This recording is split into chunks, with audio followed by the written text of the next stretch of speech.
ইমাম হোসেন কুফায় না গিয়ে কারবালায় কেন গেলেন? এই দিক দিয়ে রাস্তাটা যে এখান থেকে ইমাম হোসেন মক্কা থেকে দিয়েছিলেন রওনা, মক্কা থেকে গেলে এই রাস্তাটা এভাবে পড়ে। ইমাম হোসেন এভাবে না গিয়ে এখান থেকে টার্ন নিয়ে এই কারবালায় ঢুকেছে। তাহলে বুঝেন কুফায় না গিয়ে কারবালায় ঢুকলো কেন? হোসাইন দাঁড়া, তোর সন্তানকে জন্মের মতো পানি পান করাচ্ছি বলে একটা তীর যখন মারলো, ওই তীরটা গিয়ে আলী আসগরের গলা দিয়ে বেঁধে বাম পাশ দিয়ে বের হয়ে গেছে। ছটফট করে রক্ত বের হয়েছে কোলের মধ্যে। আলী আসগর ছটফট করে শাহাদাত বরণ করেছে। ইমাম হোসেন কান্দে। সীমার তলোয়ারটা দিয়ে ইমাম হোসেনের কল্লাটাকে দুইটা ভাগ করে ফেলেছে।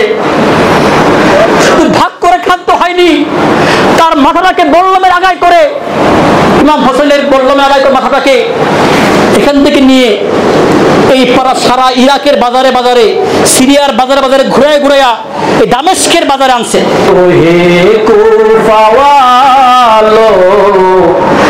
মুসাফির না সমঝো मैं आया नहीं हूँ बुलाया गया है। এই যে একটা দেশ, এটার নাম হচ্ছে সিরিয়া। কি নাম? সিরিয়া। সিরিয়া। এই যে আরেকটা দেশ পাশে। আমি কারবালার কথাগুলো বলবো কারণ অনেকে ওয়াজ করে, সারা জীবন আমি ওয়াজ শুনছি, আপনারাও শুনছেন, কিন্তু কারবালা কোথায় হয়েছে, ইমাম হোসেন কোন জায়গায় শাহাদাত বরণ করেছে, আগে ভাবতাম মনে হয় ইমাম হোসেন কুফাতে গিয়েছে, কুফাতে মনে হয় ইমাম হোসেন শহীদ হয়েছে। আসলে না, কুফা এক জায়গা আর কারবালা আরেক জায়গা। আবার অনেকেই, আমি যখন মিশরে লেখাপড়া করেছি, অনেক বাংলাদেশ থেকে অনেক ভালো ভালো ব্যক্তিত্ব গিয়ে মিশরে সফর করতো, আবার ইরাকে যাইতো, কারবালা যাইতো, যাওয়ার পরে বলতো হুজুর কারবালা ঘুরে আসলাম কিন্তু কারবালায় তো ফুরাত নদী দেখলাম না। ফুরাত নদী কি নদী? তো আগে আমরা শুনছি যে ইমাম হোসেনকে ফুরাত নদীর পানি আটকায় দিছে, পানি খাইতে পারে নাই। কই কারবালা এত সুন্দর দেখলাম, ইমাম হোসেনের মাজার আছে, কিন্তু ফুরাত নদী তো পাইলাম না। আজকে এটা আমি ইনশাল্লাহ ক্লিয়ার করবো, শুনবেন তো ইনশাল্লাহ? কারণ অনেকে শুনে কিন্তু ওয়াজ মনে রাখে না, কারণ বাস্তব যখন চিত্র আপনার চোখে ভাসবে তখন আপনার কারবালা ইতিহাসটা মনে থাকবে। ঠিক কিনা বলে? ইনশাআল্লাহ। এই দেশের নাম কি বলছি? সিরিয়া। এই সিরিয়ার মধ্যে এইখানে হচ্ছে দামেস্ক। সিরিয়ার রাজধানীর নাম কি? দামেস্ক। আরবিতে বলে দিমাস্ক। দিমাস্ক। দিমাস্ক। এইটা হচ্ছে ইরাক। এই দেশের নাম কি? সবাই কি দেখছেন তো? ইরাক। এই যে ইরাক। ইরাক। ইরাকের রাজধানীর নাম কি? বাগদাদ। এই যে এখানে বাগদাদ। বাগদাদ। এইখানে আরেকটা দেশ আছে, সৌদি আরব। Saudi Arabia. সৌদি আরব লিখলাম, মনে করেন সৌদি আরব। শুধু আমাকে সময় দিবেন। সৌদি আরব।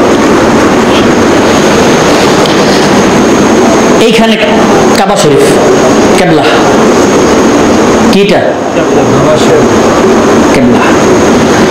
এইখানে মদিনা।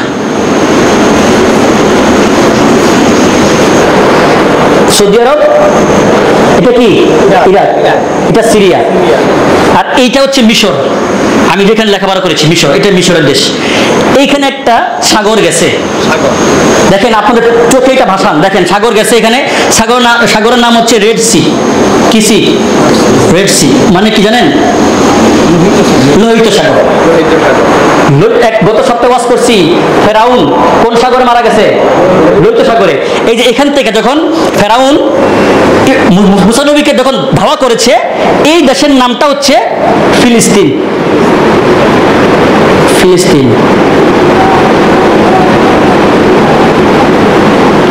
এটা হচ্ছে ইসরায়েল, বর্তমান ইসরায়েল। ঠিক আছে? তো এখান থেকে মুসা নবী যখন এই সাগর পাড়ি দিয়ে ফিলিস্তিনে চলে গিয়েছে, এই ফেরাউন এখানে মারা গেছে। দেখেন আরেকটা সাগর আছে এই যে এখানে সিরিয়ার পাশে, নাম হচ্ছে ভূমধ্য সাগর। কি সাগর? ভূমধ্য সাগর। আর এইটা এই দেশের নাম কি? জর্ডান। কি নাম? জর্ডান। জর্ডান, হ্যাঁ। এখানে রাসূলের সাহাবী গাছ আছে, যে গাছটা নবীজি জিয়ারত করেছে, সাহাবী গাছ। তো দেখে খেয়াল করেন, যখন 60 হিজরিতে মুয়াবিয়া রাদিয়াল্লাহু তাআলা আনহু ইন্তেকাল করলো, তখন মুয়াবিয়া রাদিয়াল্লাহু আনহু ইয়াজিদ তার ছেলেকে তখন খেলাফত দিয়ে গেছে, ক্ষমতার আসনে আসীন করে দিয়ে গেছে। কত হিজরিতে? 7। ইয়াজিদ দামেস্কের তার বসবাস, পুরা আরব দেশ সে চালায়। তখন ইমাম হোসেন ছিল কোথায় জানেন? সৌদি আরবে। কোথায়? প্রথমে ছিল মদিনায়। কোথায় ছিল? মদিনা। দেখেন কত দূর, দেখেন। আর এখান থেকে সফর করছে কোথায়? ইরাকে। এখন এই কুফা হচ্ছে এই জায়গায়। কোন জায়গায়? কুফা, ইরাকের কুফা। আর কারবালা কোথায় জানেন? কুফা থেকে 75 কিলোমিটার দূরে। কত কিলোমিটার? কারবালা। এখন প্রশ্ন করি, ইমাম হোসেন কারবালায় না গিয়ে, কুফায় না গিয়ে কারবালায় কেন গেলেন? দাওয়াত দিয়েছে কারা? কুফাবাসী। কুফায় না গিয়ে কারবালায় কেন গেলেন? এই দিক দিয়ে রাস্তাটা, যে এখান থেকে ইমাম হোসেন মক্কা থেকে দিয়েছিলেন রওনা, মক্কা থেকে গেলে এই রাস্তাটা এভাবে পড়ে। ইমাম হোসেন এভাবে না গিয়ে এখান থেকে টার্ন নিয়ে এই কারবালায় ঢুকেছে। তাহলে বুঝেন, কুফায় না গিয়ে কারবালায় ঢুকলো কেন? আগে তো কুফা পড়ে রাস্তার মধ্যে, জানবেন তো ইনশাল্লাহ। এখন দেখেন, এই রাস্তার দূরত্ব হচ্ছে 1747 কিলোমিটার। কত? তখন তো আর প্লেন ছিল না, প্লেন ছিল ঘোড়ার পিঠে, উটের পিঠে, পায়ে হেঁটে যেতে লাগতো 23 দিন। 23 দিন। কয় দিন? 23 দিন। হিসাব করে দেখেছি, পার ডে যদি কেউ হেঁটে ঘোড়ায় পিঠে যায়, তাহলে তার লাগে হচ্ছে প্রতিদিন 63 কিলোমিটার এভারেজে, সরি 64 কিলোমিটার এভারেজে। কত কিলোমিটার? 64 কিলোমিটার। এখন খেয়াল করেন, এখন মূল কাহিনীতে ফিরে আসে। ইয়াজিদ ক্ষমতায় আসীন হলো, বারে বারে ইমাম হোসেন এবং হাসানকে প্রপোজ করতে লাগলো, তুমি আমার কাছে বায়াত গ্রহণ করো। হাসান বায়াত গ্রহণ করলো না। তৎকালীন অনেক সাহাবী, ইয়াজিদ ছিল লম্পট, দুশ্চরিত্র, জেনাখুর, মদখুর, এমন ব্যক্তির কাছে আহলে বাইত থেকে শুরু করে অসংখ্য সাহাবায়ে কেরামরা বায়াত গ্রহণ করে। তখন ইয়াজিদ প্রেসার ক্রিয়েট করতে লাগলো, চাপ প্রয়োগ করতে লাগলো। এই যে ওখান থেকে উনি মদিনায় উনি বিভিন্ন প্রেসার ক্রিয়েট করতে লাগলো। ঘটনাক্রমে হাসানকে বৃষ প্রয়োগে শাহাদাত বরণ করালেন। বলুন ইন্না লিল্লাহি ওয়া ইন্না ইলাইহি রাজিউন। হাসান বিষ প্রয়োগে তিনি যখন নীল হয়ে গেল, তখন ইমাম হোসেনের কোলে হাসান বলে, ভাই আমি চলে যাচ্ছি, আমাকে তারা বাঁচতে দিল না। আমি চলে যাওয়ার আগে বলতে চাই, তুমি মদিনায় হাঙ্গামা করো না, মদিনায় রক্তপাত করো না। মদিনা একটি পবিত্র ভূমি, আমার প্রতিশোধ নেওয়ার দরকার নাই। আল্লাহর দরবারে, আমার নানার দরবারে আমি ফরিয়াদ করে গেলাম, বিচার দিয়ে গেলাম, আমার প্রতিশোধ নেওয়ার দরকার। আমাকে তোমরা আমার নানাজির সাথে কোথায়? মসজিদ নববীতে আমাকে দাফন করিও। যদি না পার, আমি জানি তৎকালীন শাসক আমাকে দিবে না এখানে দাফন করার জন্য। যদি না দেয়, আমাকে জান্নাতুল বাকি, এখানে জান্নাতুল বাকিতে আমার মা খাতুনে জান্নাত ফাতেমা রাদিয়াল্লাহু তাআলা আনহার সাথে আমাকে দাফন করিও। যখন ইমাম হোসেনের যখন শাহাদাত বরণ করলেন হাসান, তখন ইমাম হোসেন চাইল নবীজির সঙ্গে একই সঙ্গে দাফন করবে। তৎকালীন এই মদিনার গভর্নর ছিল ওয়ালিদ বিন উতবা। আমি 10টা নাম বলবো, 10টা ঐতিহাসিক নাম। প্রথম নাম ওয়ালিদ বিন, একটা বলছি কি সিরিয়াতে কে থাকে, ইয়াজিদ। 2 কে ওয়ালিদ বিন উতবা, তিনি মদিনার সেনাপতি, গভর্নর। তিনি বললেন না, হাসানকে রওজা পাকে দাফন করতে আমরা দিব না। তখন ইমাম হোসেন তলোয়ার বের করলেন, যুদ্ধ করবেন। আরে আমার নানাজির সাথে আমার দাফন হবে না, কার দাফন হবে? যে নানাজি আমাদের কপালে, ঠোঁটে, মুখে অসংখ্যবার চুমু খেয়েছে। বলছে হোসাইন মিন্নি আনা মিন হোসাইন, আর হোসাইন আমার থেকে, আমি হোসাইন থেকে। বলুন সুবহানাল্লাহ। তখন তাকে দিবে না। তখন নবীজি আরেকজন সাহাবী হযরত আবু হুরায়রা বলল, হোসাইন, হাসান তো বলে গিয়েছে মদিনায় রক্তপাত করতে না, তুমি যাও তাকে জান্নাতুল বাকিতে দাফন করে দাও। তখন দাফন করলো। এই দিক দিয়ে ইয়াজিদ এখান থেকে বারে বারে প্রেসার ক্রিয়েট করতে লাগলো, হোসাইন বায়াত গ্রহণ করো, হোসাইন বায়াত গ্রহণ করো। হোসাইন বলে আমার জীবন থাকতে প্রয়োজনে শহীদ হব, এরপরও জালেমের কাছে আমি মাথা নত করব না। দেখেন হোসাইন হকের পক্ষে সোচ্চার ছিলেন, কখনো মজলুম জালেম, যারা জালেম তাদের কাছে কখনো মাথা নত করে না। আজকে এটাই কারবালার শিক্ষা। এমন সময় কি করলো, উনি আর মদিনায় টিকতে পারলেন না, এত প্রেশার। উনি চলে গেলেন মক্কায়। কোথায়? মক্কা, কাবা শরীফে। এখানে জেদ্দা, এটা কি যারা গেছেন সৌদি আরবে, জেদ্দা একদম সাগরের পাশে, রেড সির পাশে জেদ্দা। এখন এখানে যখন আসলো, এই কুফা থেকে অসংখ্য চিঠি, হোসাইন আপনি আমাদের কাছে আসেন, আমরা আপনার কাছে বায়াত নিব, আমরা ইয়াজিদের কাছে বায়াত নিব। তো বারে বারে চিঠি আসতে আসতে 100, 150, 1000, 6000 চিঠি আসলো। সুবহানাল্লাহ। হোসাইন আপনি আসেন, আমরা আপনার কাছে বায়াত নিব, আমরা ইয়াজিদের কাছে বায়াত নিব না। এমন সময় হোসাইন চিন্তা করলো, যাই গিয়ে আগে কি কাহিনী পর্যবেক্ষণ করি, আসলে কি তারা আমার পক্ষে কিনা। তখন ইমাম হোসাইন তার ভাই, চাচতো ভাই, নাম হচ্ছে মুসলিম বিন আকিল। কি নাম? আগে বলছি ইয়াজিদ, এরপর ওয়ালিদ বিন উতবা, এরপরে কি মুসলিম বিন আকিল। খেয়াল করেন, এই মুসলিম বিন আকিল তার ভাইকে তিনি পাঠাইলেন, কুফাতে পাঠালেন।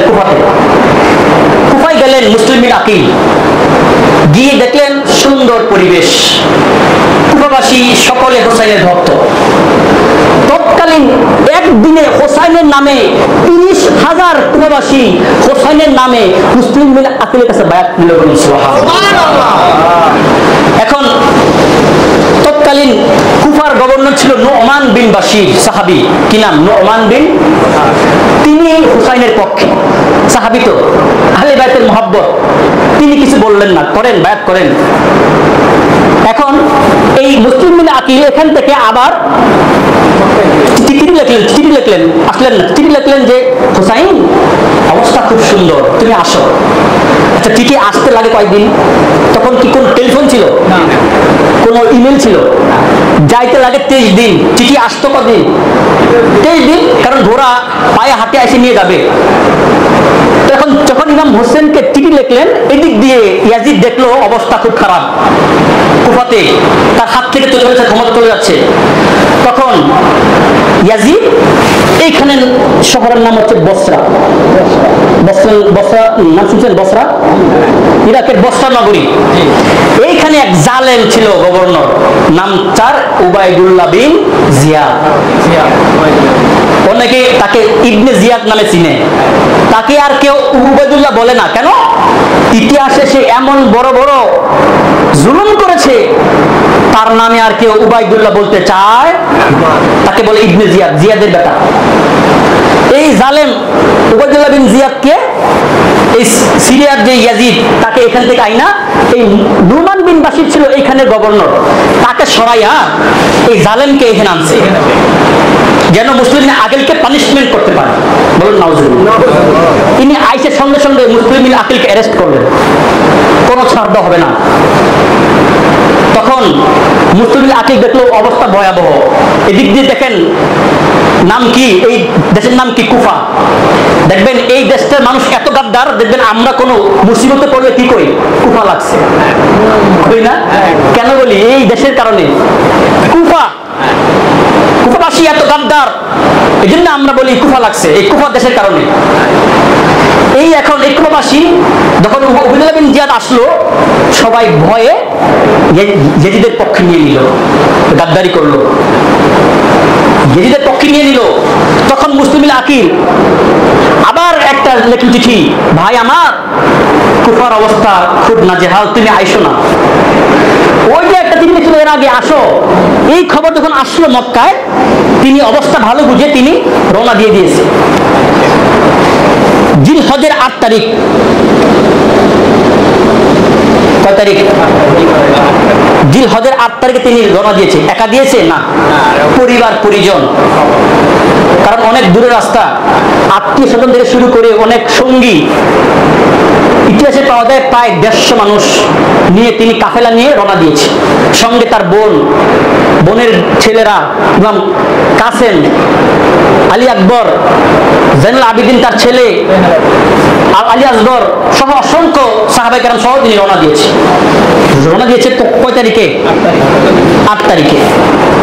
এদিক নিয়ে 7 তারিখে, সরি 9 তারিখে, কয় তারিখে? 9 তারিখে এই উবাইদুল্লাহ বিন জিয়াদ মুসলিম বিন আকিলকে শহীদ করে দিয়েছে। ওনাকে কি করেছে? শহীদ। এই খবর তো আর ইমাম হোসেন জানে। এখন ওনা দিয়েছে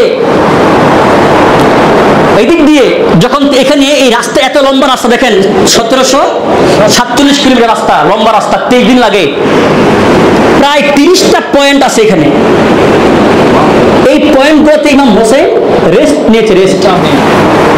কি যে হয়েছে রাস্তায় তৎকালীন আল্লাহ ছাড়া কেউ জানে। তখন তো আর কোনো মোবাইলের যুগ ছিল না। এখন না দেশে কিছু হইলে আমরা জেনে ফেলি, এই জায়গায় মারামারি, এই জায়গায় কাটাকাটি। তখন তো এগুলো ছিল না। একটা জায়গার নাম ছিল তানঈম, এটা হচ্ছে মক্কা এবং মদিনার মাঝখানের রাস্তা। আরেকটা জায়গার নাম জুবালা। কি নাম? জুবালা। যখন এই জায়গায় ইমাম হোসেন আসলো, তখন এই কুফা থেকে কোন মুসাফির, কোন এক সফরকারী আয়েশা রাস্তায় তাদের সাথে দেখা হয়ে গেল। সফরকারী যখন আয়েশা বলল, কথা হলো, তখন সফরকারী বলল, হোসাইন কুফার অবস্থা ভালো নয়, তুমি যাইও না। এখন এই জুবালা থেকে কুফার দূরত্ব মাত্র 300 থেকে 350 কিলোমিটার, মোটামুটি কাছাকাছি চলে গেছে না? এখন কি ফিরে আসা সম্ভব? ইমাম হোসেন বলে, না, তারা আমাকে দাওয়াত দিয়েছে, মেহমানদারি, আমি মেহমান, তারা মেজবান। দাওয়াত দিলে তাদের দাওয়াত রাখতে হয়, আমার নবীর সুন্নত। আমি যাবো, গিয়ে দেখে আসি কি হয়। উনি আসলো, আরেকটা জায়গায় আসলো, জায়গার নাম হচ্ছে শারাফ। উনি সামনে অগ্রসর হলেন শারাফ। যখন শারাফে আসলো, এই উবাইদুল্লাহ বিন জিয়াদ দেখো ইমাম হোসেন আসতেছে, তিনি হুর বিন ইয়াজিদ, আরেকটা নাম বলছে, কি নাম? হুর বিন ইয়াজিদকে 100 সহস্র সেনাবাহিনী নিয়ে তাকে সেনাপতি বানাইয়া এই শারাফ নামক জায়গায় পাঠাইলো।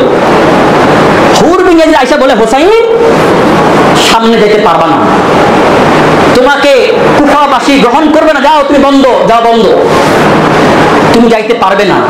এখন ইমাম হোসেন বলল, আমি যাব, তারা আমাকে দাওয়াত দিয়েছে, আমার ভাই সেখানে রয়েছে, ভাই বলেছে। তোমাকে কে দাওয়াত দিয়েছে? তখন ইমাম হোসেন ব্যাগ থেকে অসংখ্য চিঠি দেখাইল, এই দেখো তারা আমাকে দাওয়াত দিয়েছে, আমি যাব। তখন ইমাম হোসেন সামনে আবারও অগ্রসর হলেন, হয়ে এখানে একটা রাস্তা আছে, জায়গা আছে, নাম হচ্ছে বাইদ। কি নাম? বাইদ। যখন এখানে আসলেন, তখন এই উবাইদুল্লাহ বিন জিয়াদ আমর বিন সাদকে দিয়া আবার প্রায় 3000 সশস্ত্র বাহিনী দিয়া তার রাস্তা একদম আটকায় দিয়েছে, যদি আর একটা বার সামনে বেরো যুদ্ধ করব। এমন সময় এত চাপের কারণে ইমাম হোসেন আর সামনে যেতে পারলো না। তিনি এই দিক দিয়ে গিয়ে এই দিকে টার্ন নিলেন, টার্ন। দেখেন যাবে কোথায়? কুফায়। গেলে কোথায়? এই কাহিনী দেখেন, যাওয়ার কথা কুফায়, কিন্তু কুফাতে না গিয়ে টার্ন নিয়ে, বাম দিক থেকে টার্ন নিয়ে কোথায় ঢুকলেন? কারবালায়। এই যে এখান থেকে রওনা দিয়েছেন 8ই জিলহজ, এই কারবালায় গিয়ে পৌঁছাইছে 2 তারিখ। মহরমে কয় তারিখ? 2 তারিখ। সুবহানাল্লাহ বলে। সময় লাগছে কয়দিন? 28 দিন প্রায়। জিলহজের মহরমের 2 তারিখ গিয়ে পৌঁছাইছে ইমাম হোসেন কারবালায়। কারবালা থেকে কুফার দূরত্ব কত কিলো বলছি? 74। কত কিলো? আর এই কারবালা থেকে এই বাগদাদের দূরত্ব কত? 105 কিলোমিটার।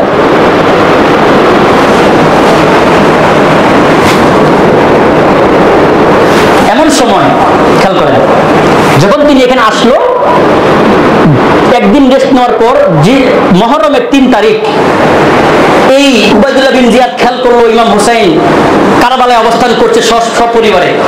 তিনি তখন আমর বিন সাদ, আরেকজন জালেম, আমর বিন সাদকে কুফা থেকে কারবালায় প্রায় 6000 সশস্ত্র বাহিনী নিয়ে কারবালায় পাঠাইল। কাকে? আমর বিন সাদকে।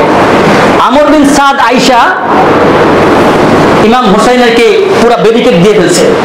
ইমাম হোসেন চলে যাও, থাকতে পারবে না। ইমাম দেখেন তখনও কুফাবাসী নিশ্চুপ, কুফাবাসী কথা বলে না, স্বাগতম জানায় না। আল্লাহর নবীর দহিত্র নাতি, দোজাহানের বাদশা, সরকার দো আলমের নাতি, যুবকদের সর্দার, উনি চলে এসেছে এত দূর থেকে মেহমান, কিন্তু দেখেন কাদ্দার কুফাবাসী ইমাম হোসেনকে স্বাগত জানায়। তখন আমর বিন সাদের সাথে বিভিন্ন ইমাম হোসেনের কথা হলো, চুক্তি হলো, বিভিন্ন চুক্তি। ইমাম হোসেন বলে আমাকে বিভিন্ন চুক্তি করতে দাও। আমর বিন সাদ বলে না, কোনো চুক্তি গ্রহণ করা হবে না। তখন এই চুক্তিগুলো তিনি এই আমর বিন সাদ উবাইদুল্লাহ বিন জিয়াদের কাছে পাঠাইলো। জিয়াদ, ইমাম হোসেন তো চুক্তি করতে চায়, বিভিন্ন প্রস্তাব দিচ্ছে, কি করব? তখন এই উবাইদুল্লাহ বিন জিয়াদ বলল, না, ইমাম হোসেনের কোনো কথাই গ্রহণ হবে না। তখন উবাইদুল্লাহ বিন জিয়াদ খেয়াল করলো এই আমর বিন সাদের সাথে যে ইমাম হোসেনের কথা হচ্ছে, আমর বিন সাদ একটু মচ নরম নরম লাগতেছে। উনি এই জন্য আরো কঠিন, আরো বড় জালেম, শিমার বিন জিলজাউশান, নাম কি বলছি, যিনি ইমাম হোসেনকে হত্যা করেছে, শিমার বিন জিলজাউশানকে তিনি আবার প্রায় 7000 মতো করে 8000 সেনাবাহিনী দিয়ে আবার কারবালায় পাঠাইল। ওই শিমার বিন ইয়াজিদ আসলো কয় তারিখে? 7 তারিখ। মহরমের কয় তারিখ? 7 তারিখ। মহরমের 7 তারিখে আইসা উনি আরো জালেম, বড় জালেম শিমার। আইসা উনি সঙ্গে সঙ্গে বলল, হোসাইন ডাইরেক্ট যুদ্ধ, কোনো কথা নাই। বলেন নাকি ইমাম হোসেন কি যুদ্ধ করতে গেছে? গেছে তো মেহমান নামাজি খেতে গেছে, সঙ্গে কোনো অস্ত্র নাই, সশস্ত্র বাহিনী নাই।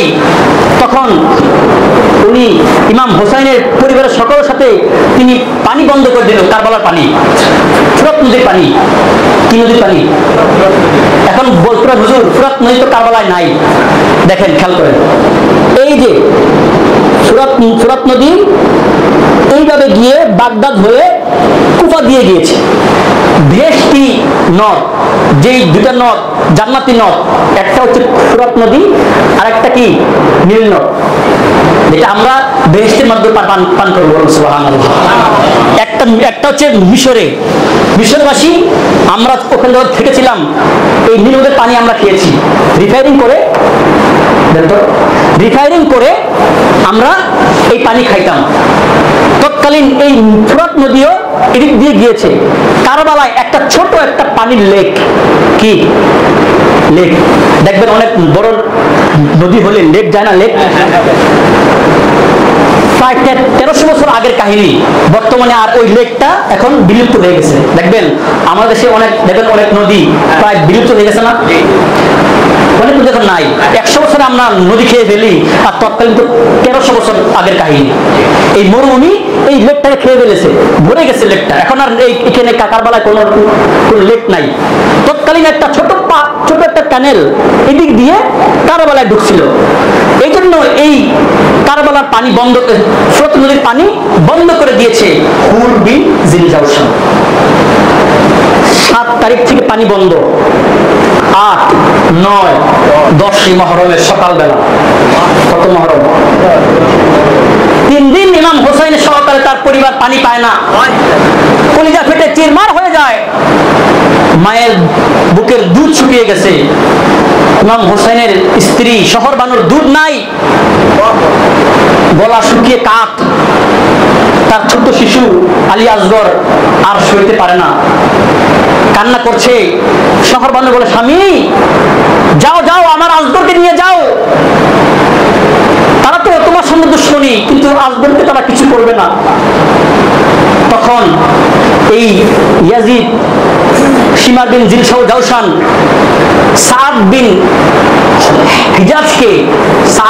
হেজাজকে এই কারবালা যে ফোরাত নদীর সামনে প্রায় 500 সৈন্য দিয়ে দাঁড় করাইছে, পানি দেওয়া যাবে না। এমন সময় সকালবেলা ইমাম হুসাইন কোলে করে নিয়ে গেছে। ও সেনাবাহিনীরা, জালেমরা, আমার সঙ্গে তোমার দুশ্মনী, আমার ছোট শিশু তোমার কোনো দুশ্মনী নাই, তাকে পানি দাও, আমি চলে যাব। সীমার বলে, হুসাইন দাঁড়া, তোর সন্তানকে জন্মের মতো পানি পান করাচ্ছি বলে একটা তীর যখন মারলো, ওই তীরটা গিয়ে তারিখের ভিতরে পাওয়া যায়, ওই তীরটা গিয়ে আলী আসগরের গলা দিয়ে বেঁধে বাম পাশ দিয়ে বের হয়ে গেছে। ছটফট করে রক্ত হয়েছে কোলের মধ্যে। আলী আসগর ছটফট করে শাহাদাত বরণ করেছে। ইমাম হোসেন কান্দে। আয়সা বলে, শহর বাণী স্ত্রী, ওই তুমি দেখো, তোমার সন্তানকে আমি জন্মের মতো পানি পান করে এসেছি। ইমাম হোসেন আল্লাহ নবী দহিত চাইতেন, আল্লাহ পানি দাও। আল্লাহ কি বৃষ্টি দিতে পারতেন না? ইমাম হোসেন চায় নাই, সবুর করে, সবুর ধৈর্য ধারণ করেছে। হকের পক্ষে তিনি থেকেছিল, অন্যায়ের পক্ষে তিনি যায় জীবন দিয়ে দিয়েছে, কিন্তু ইসলাম তিনি জিন্দা করেছে। এখন দেখেন 10 তারিখ ইমাম হোসেনের সাথে যুদ্ধ, এখন সবাই শহীদ। আলী আসগর, কাসেম, আলী আকবর সবাই শহীদ। সংক্ষেপ করছি, শুনেন, সময় কম। এমন সময় ইমাম হোসেনকে তারা, ইমাম হোসেন যখন ঘোড়ার পিঠে উঠে যখন যুদ্ধ করা শুরু করলো, তাফসীরে কিতাবে পাওয়া যায়, বিভিন্ন তারিখ কিতাবে পাওয়া যায়, ইমাম হোসেনকে প্রায় 35টা তীর মারলো, প্রায় 45টা বল্লমের আঘাত, প্রায় 40টা তলোয়ারের কোপ। ইমাম হোসেনের শরীরটা ঝাঁঝরা হয়ে গেছে। আপনি কয়টা গুলি দিতে পারবেন? এই যে দেখা যায় এখন যে সমস্যা হচ্ছে বাংলাদেশের মধ্যে, আল্লাহ পাক শান্তি দান করুক, একটা গুলি খেয়ে দেখবেন মানুষ কাইট হয়ে যায়, ঠিক কিনা বলে? ইমাম হোসেন প্রায় 85টা বল্লমের আঘাত, আবার না খাওয়া 3 দিন খায় নাই, মুখে পানি নাই, গলায় পানি নাই। উনি একটু তীর খেয়ে, কূপ খেয়ে তিনি ঠাস করে গোড়া থেকে পড়ে গেলেন।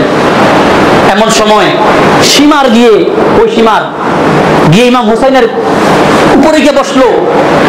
ইমাম হোসেন বলে, সীমার, আমি তোকে চিনেছি, তুই সেই কুকুরটা, কালো কুকুরটা, যে কুকুরের কথা আমার নবীজি আমাকে বলেছিল, আমার নানা বলেছিল, হুসাইন তোমাকে আমি স্বপ্ন দেখেছি, তোমার গলার উপরে আমি একটা কালো কুকুর দেখেছি, তোমার রক্ত খেয়েছিল, আমি তোকে চিনতে পেরেছি, তুই বলো সেই কুকুরটা। হায় রে প্রবাসী, তোদের কি মায়া লাগে না? একটা বারো আমার খোঁজ মিলি না, আমি তো ইচ্ছায় আসি নাই, তোরা আমাকে দাওয়াত দিয়ে আনছিস।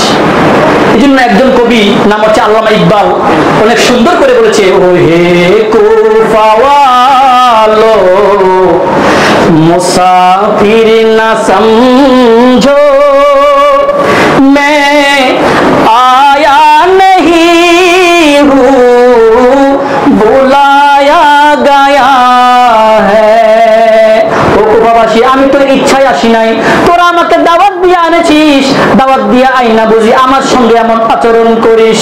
খোদা জানে कैसी एही मेजबानी बात तुर पियासू काही बंद पानी। ওহে কুফাওয়ালো আমায় মুসাফির ভেবো না, আমি ইচ্ছায় আসিনি দাওয়াতে এসেছি। ইমাম হুসেনকে যখন তার শরীর থেকে মাথাটা যখন জবাই করবে, ইমাম হুসেন বলে দাঁড়াও আমি আল্লাহর শুকরিয়া আদায় করি। ইমাম হুসেন 2 রাকাত নফল নামাজ পড়লেন। দেখেন শাহাদাতের আগে ইমাম হুসেন নামাজ পড়ে না, আর আমরা এত সুখে থাকি কিন্তু আমরা নামাজ পড়তে পারি না, ঠিক কিনা বলে? ইমাম হুসেন নামাজ পড়লেন, আল্লাহ বলছে ওয়াস্তাঈনু বিস-সাবরি ওয়াস-সালাহ, তোমরা আল্লাহর সাহায্য চাও সবর এবং নামাজের সাথে। ইমাম হুসেন সবরও ধরেছেন আবার নামাজও পড়েছেন। তখন তিনি সিজদার মধ্যে সীমার তলোয়ারটা দিয়ে ইমাম হুসেনের কল্লাটাকে 2টা ভাগ করে ফেলেছে। শুধু ভাগ করে ক্ষান্ত হয়নি, তার মাথাটাকে বল্লমের আগায় করে, ইমাম হোসেনের বল্লমের আগায় করে মাথাটাকে এখান থেকে নিয়ে এই সারা ইরাকের বাজারে বাজারে, সিরিয়ার বাজারে বাজারে ঘুরে ঘুরাইয়া এই দামেস্কের বাজারে আনছে। তখন যখন আতা রসা হুসাইনা বিদাস্তিন, যখন একটা বড় পাত্রে আসলো ইমাম হোসেনের মাথাটা, তখন এই দরবার ছিল নুমান বিন বাশির, ওই যে যাকে উনি ওখান থেকে ফুটাই দিছিল, নুমান বিন সাহাবী নুমান বিন বাশির এখানে এসে হাজির। উনি বলে আমি যখন দেখছি, যখন এই রাখা হইল ইমাম হোসেনের মাথাটা, আমি দেখছি তার মাথা থেকে নূর মোবারক চলকাচ্ছিল। এমন সময় ইয়াজিদ বড় একটা তলোয়ার দিয়ে ইমাম হুসেনের দাঁত মোবারকে আঘাত করছে আর বলে হুসাইন দেখো দেখো আমার সঙ্গে বেশি বাড়াবাড়ি করেছিল, দেখো আজ তোমার কি অবস্থা, আজকে আমি তোমাকে হত্যা করে তোমার নানাও আমার পূর্বপুরুষের সাথে দুশ্মনী করেছে। হিন্দা তার উত্তরসূরি,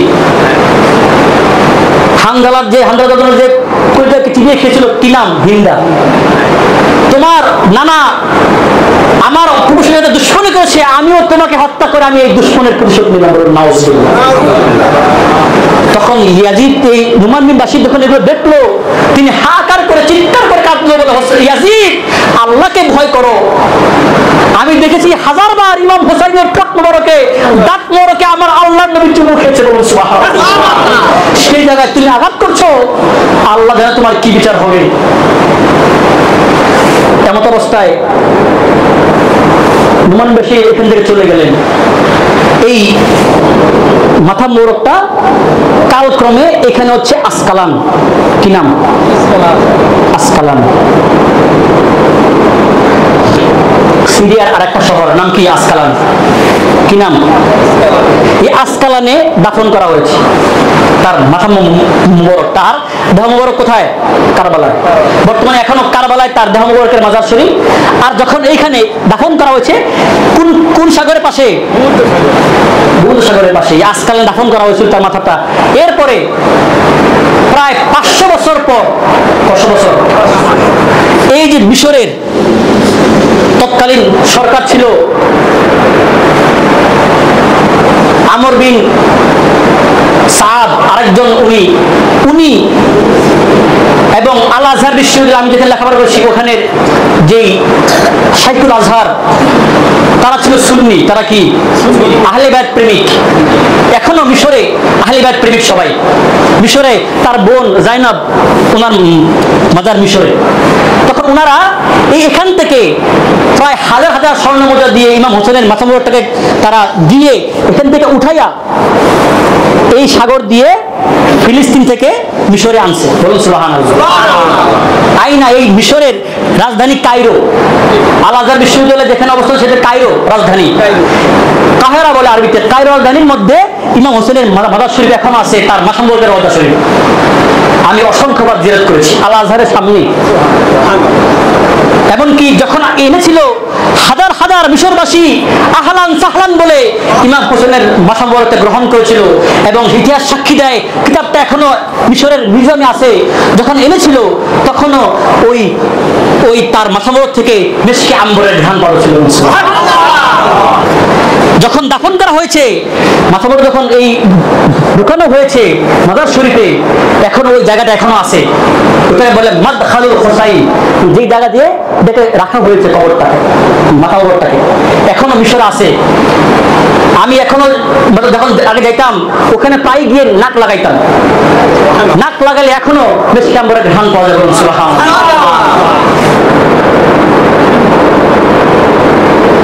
সময় খুব সংকীর্ণ, আমি আর বাড়াইলাম না। ইনশাল্লাহ পর্যায়ক্রমে আবার কারবালার পরে ইতিহাস কি হয়েছিল, কারবালার পরে এটা আমি ইনশাল্লাহ পরে ধারাবাহিক আলোচনা করব। আপনার কেমন লাগছে বলেন? এইভাবে কি কখনো কখনো কি কেউ ওয়াজ করছে?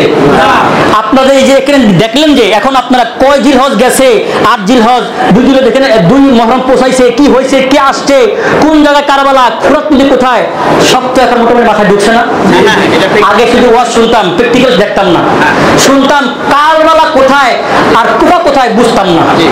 বলুন সুবহানাল্লাহ। ইমাম হোসেন কুফায় না গিয়ে কারবালায় কেন গেলেন? এই দিক দিয়ে রাস্তাটা যে এখান থেকে ইমাম হোসেন মক্কা থেকে দিয়েছিলেন রওনা, মক্কা থেকে গেলে এই রাস্তাটা এভাবে পড়ে। ইমাম হোসেন এভাবে না গিয়ে এখান থেকে টার্ন নিয়ে এই কারবালায় ঢুকেছে।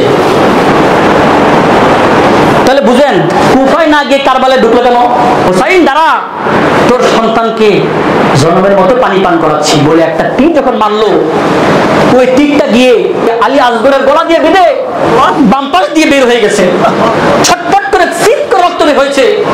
কোলের মধ্যে আলী আসগর ছটপট করে শাহাদাত বরণ করেছে। ইমাম হোসেন কান্দে। সীমার তলোয়ারটা দিয়ে ইমাম হোসেনের কল্লাটাকে 2টা ভাগ করে ফেলেছে। শুধু ভাগ করে ক্ষান্ত হয়নি, তার মাথাটাকে বল্লমের আগায় করে, ইমাম হোসেনের বল্লমের আগায় করে মাথাটাকে এখান থেকে নিয়ে এই পাড়া সারা ইরাকের বাজারে বাজারে, সিরিয়ার বাজারে বাজারে ঘুরায় ঘুরাইয়া এই দামেস্কের বাজারে আনছে। ওহে কুফাওয়ালো মুসাফির না সমঝো